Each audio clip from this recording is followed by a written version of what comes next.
Good day! Ngayon ay tuturuan ko kayo kung paano mag-divide ng mixed number at fraction. Ang given ay 2 and 1/4 divided by 2/3. Sa pag-divide ng mixed number at fraction, una ay kailangang i-rename itong mixed number into improper fraction. I-rename natin ito sa pamamagitan ng pag-multiply ng denominator at sa whole number. At i-add natin ang sagot dito sa numerator. So, sisimulan natin. So, 4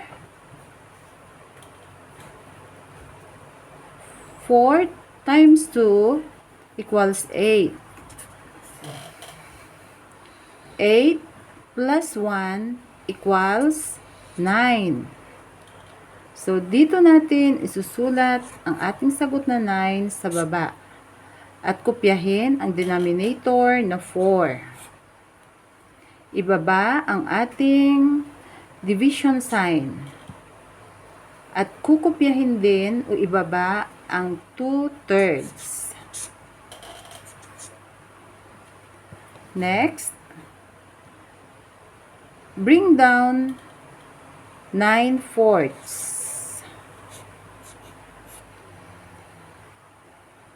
Papalitan ang division sign ng multiplication sign. Gagawin nating multiplication.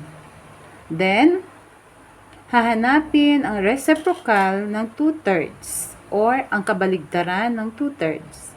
So, ang kabaligtaran ng 2/3 ay 3/2. Then, multiply.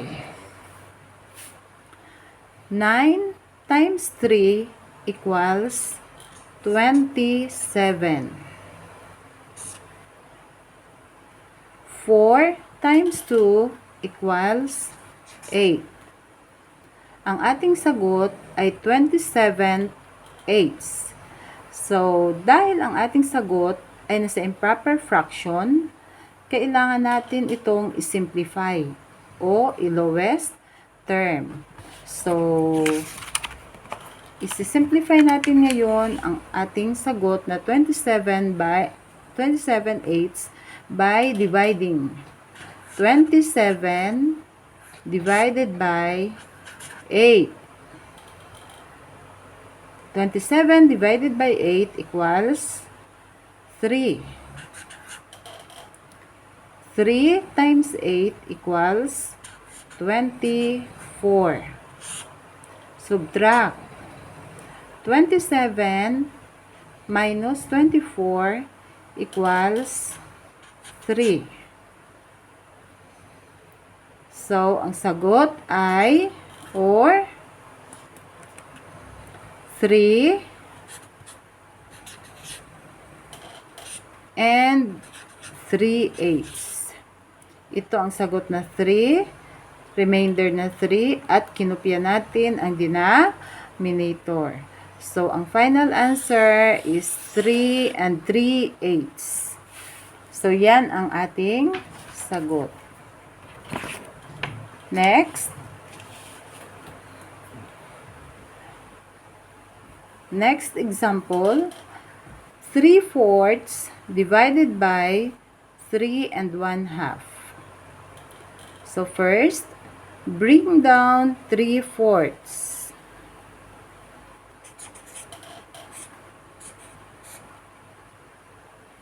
Then, change the division sign into multiplication sign. And change this mixed number into improper fraction. So, i-multiply natin ang 2 times 3 equals 6. Then, 6 plus 1 equals 7. Dito natin isusulat ang 7 sa baba at kukopyahin ang denominator. Okay, multiply. 3 times 7 equals 21. Ay, hindi pa pala. So, kukopyahin natin, i-bring down ito ang 3/4. Tapos, hahanapin natin ang reciprocal ng 7 halves.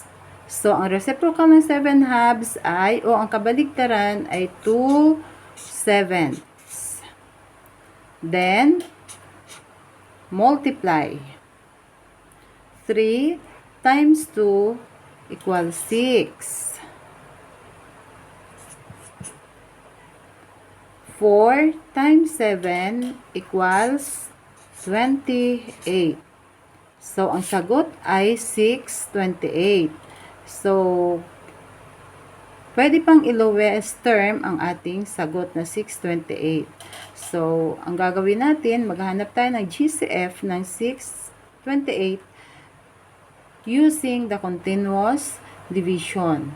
So, 6 and 28. So, ang pwede dito ay 2. 6 divided by 2 equals 3. And 28 divided by 2 equals 14. So, 3 at 48, wala nang number na pwedeng i-divide sa kanilang dalawa. Kaya, ang ating GCF ay 2. So, isusulat natin dito, divided by 2. Yan. So, divide. 6 divided by 2 equals 3. 28 divided by 2 equals 14. So, ang final answer natin ay 314. So, yan ang ating sagot. So, sana natuto po kayo sa videong ito. Ito ang inyong Teacher Jo. Kaya, please like, comment, and subscribe on my channel. Bye!